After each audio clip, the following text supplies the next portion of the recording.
Good day guys and welcome to another episode of Riding in Tandem. RIT, Riding in Tandem, RIT. With me, RM, at sa episode na to, i-update ko kayo kung ano na ba nangyari sa ating Jetour Ice Cream EV. Ano, ready na ba kayo? Tara na!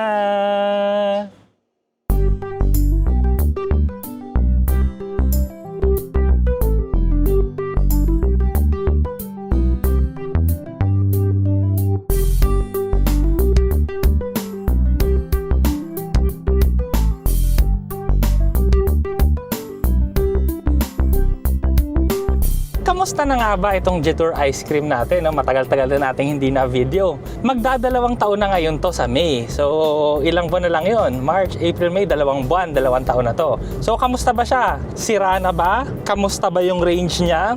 Ngayon, magpapa-PMS tayo kasi may lumabas sa instrument cluster natin. Ang nakalagay doon, due na siya sa periodic maintenance. So, hindi siya sira, due lang talaga sa periodic maintenance. Kaya nga pupunta na tayo ngayon ng Jetour Quezon Avenue para ipa-maintain natin to. So titingnan din natin kung magkano ba yung magagastos. Mahal ba ang maintenance ng EV? So yan, mamaya titingnan din natin yan. Pero for your information, no, yung first tsaka yung second PMS natin, parang ano lang, parang nagpagas lang ako ng full tank. So ito aalamin natin mamaya. Kamusta na ang sasakyan? Sa pag-andar, so sa acceleration, same.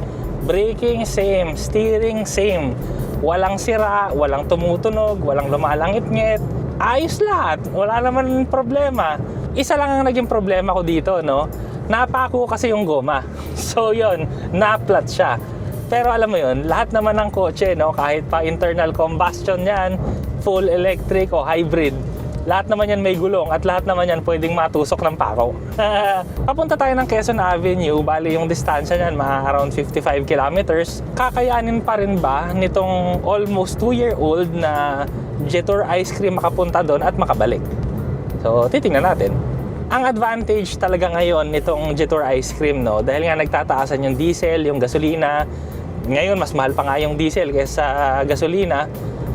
So dito kasi, no, nagcha-charge lang tayo sa bahay. Hindi ako nagkakarga ng gasolina. Hindi ako masyadong apektado nung pagtaas ng diesel na parang 20 pesos mahigit at yung gasolina na pagtaas na parang mga 13, 14 pesos pataas. 'Di ba? Parang sitting pretty lang ako. So yun yung main advantage talaga nitong Jetour Ice Cream. Yung gastos talaga. Yung gastos sa pagpapaandar. Makakamura ka talaga ng malaki. Plus, ang tagal naman ng buhay ng isang charge. Ang estimate ko, ang full charge kasi nito, mga 200 pesos. Pero yung 200 pesos na yun, ang tagal mong gamitin. So actually, pag gamit mo tong ice cream, para ka lang nakamotor, pero nakakotse ka na pwede kang magsakay ng 4 at may aircon pa. So yun yung advantage talaga nito.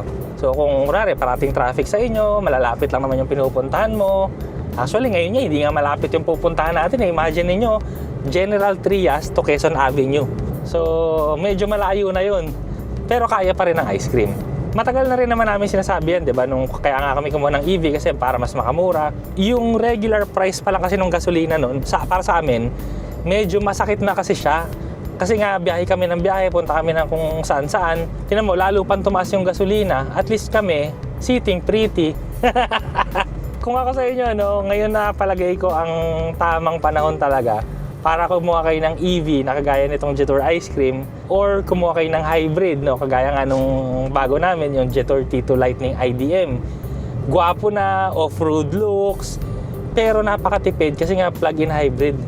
So, pwede ako mag-charge, pwede rin ako mag-gasolina.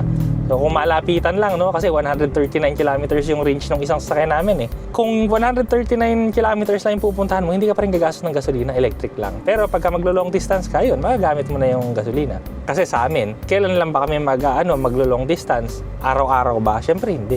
Kung ano man, mga isang beses sa isang linggo, mga ganon. Ang kadalasan kasi sa amin, no, lakad, pero ayun, maximum distance, mga Quezon City, yan. Makati, kadalasan, BGC, yan.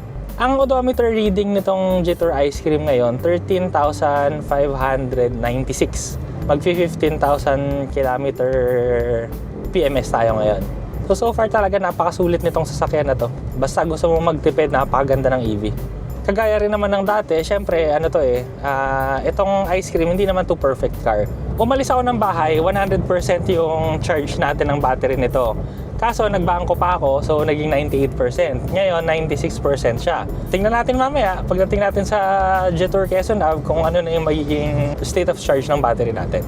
Ang driving ko ngayon, regular driving lang tayo. Siyempre, naka-aircon tayo. Ayoko naman bumiyahe ng walang aircon. Magsa-sounds din tayo. So, lahat ng electronics, gagamitin natin. Tingnan na lang natin kung okay pa rin yung battery natin mamaya. Mahaba-haba pa tong biyahe.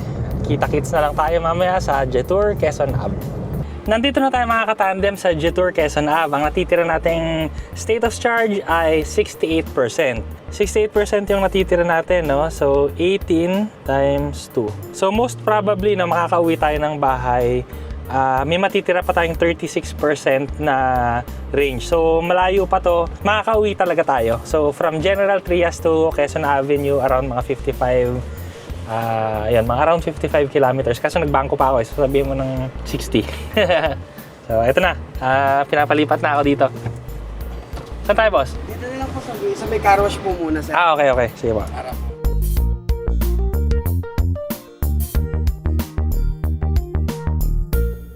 Andito tayo ngayon sa Jetour Quezon Ave. So, kung naghahanap ka ng mas makakatipid ka, andito lahat ng IDM technology na tinatawag. So, ito, nakikita niyo to? Nakasaksak lang siya ngayon, nag-charge na yung kotse para kuryente lang yung gagamitin mo, hindi ka nagagamit ng gas. So, mas mura ang kuryente, lalo na ngayon, di ba, may gera. So, expected niya, tataas pa yung gasolina. So, di ba, mas maganda kung ganyan. Di kuryente ka. So, ito yung mga sasakyan nila na di kuryente. Ito yung X70 Lightning IDM. So, nakasaksak nga siya ngayon, nag-charge. O, di ba? Murang-mura. So, kung gusto mo naman ng pang off-road na ganyan din, IDM, ito. Jetour T2 IDM. So, kung gusto nyo naman medyo toned down, mas maganda sa city, at saka syempre mas affordable, ito naman yung bago nila, Jetour T1 IDM. Kung naghahanap kayo ng 7-seater nga pala, yun pa rin yun na yung X70. Or kung gusto nyo yung maximum savings na, kunwari, sa city ka lang naman magdadrive, pagkatid mo sa school sa mga anak mo, pagpunta mo sa bangko, sa mall, ito yung best dyan. Yan! Jetour Ice Cream EV. As in, mga ano lang to, around 1 peso per kilometer. So, kung i-compare mo siya sa mga internal combustion engines, napakatipid nito. Ang range din nito, 170 kilometers. So, ang layo na nun. Kami nga, ako, magpapa-PMS nga ako ngayon, di ba? From Cavite to Quezon Ave, may natitira pa ako 68%. So, siguradong makakauwi pa ako ulit sa Cavite. Tapos, last but not the least, ito, gwapong-gwapo rin. Ito yung Jetour Dashing. So dati kasi, di ba, 1.5 turbo. Pero ngayon, IDM na rin siya. So, pwede nyo na rin isaksak yan. So, stylish din to. So, kung gusto mo ng techy, ito yun. Pero kung gusto mo ng rugged, yung isa naman, yung IDM na T1 or T2. So, yun. Hintayin lang natin no, kasi yung ice cream, inaano pa ginagawa ng checklist, tapos gagawin mamaya. Papakita ko na lang sa inyo kung ano yung gagawin mamaya.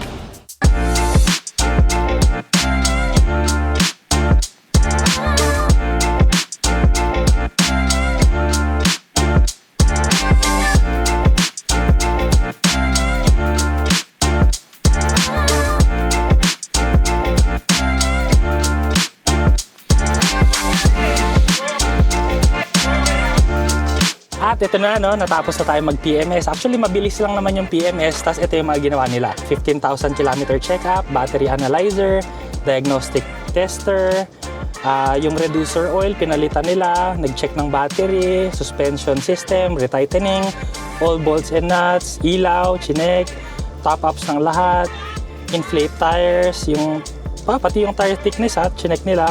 Yung scan tool, ginamit din nila. Ang next PMS ko ay 20,000 kilometers or 6 months. Whichever comes first. Andar na muna ako kasi nakaharang ako sa gate. Ang battery ko kanina, 68%. So ngayon, umalis na ako doon. 67% yung ngayon kasi inikot-ikot nila eh. So from sa isang service, papunta doon sa car wash. Tas yun. Anyway, 1% yung nabawas natin doon. Sigurado na mga abot na ako sa bahay nito. Magkano yung ginastos natin doon sa ginawa nila? 2,509. So nakita nyo na, no? Ang mura-mura na nga ng cost natin ito sa pag-andar ng sasakyan. Pero pati yung maintenance natin, napakamura. 2,509. 2,509. So sulit na sulit. Kung ako yung tatanungin nyo, no?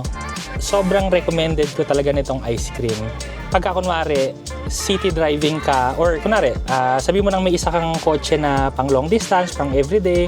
Diba, kasi usually, yung mga tao ngayon, diba, may SUV or MPV. Ang gawin mong second car mo, kung magsi-second car ka, ganito. So, ang gagawin mo kasi, ito yung magiging second car mo, pero ito na yung sasakyan na mas gagamitin mo. Lalo na, kunwari, papasok ka lang naman sa office, or papunta ka sa susunod lang naman na city. Kunwari, kagaya ako, Manila to Cavite, Cavite to Manila, kayang-kaya naman niya. Malaking-malaki kasi yung matitipid mo talaga, lalo na ngayon, tataas pa daw yung gasolina. So, sa inyong mga nagpapagasolina dyan, panoorin nyo na lang akong mag-charge sa bahay.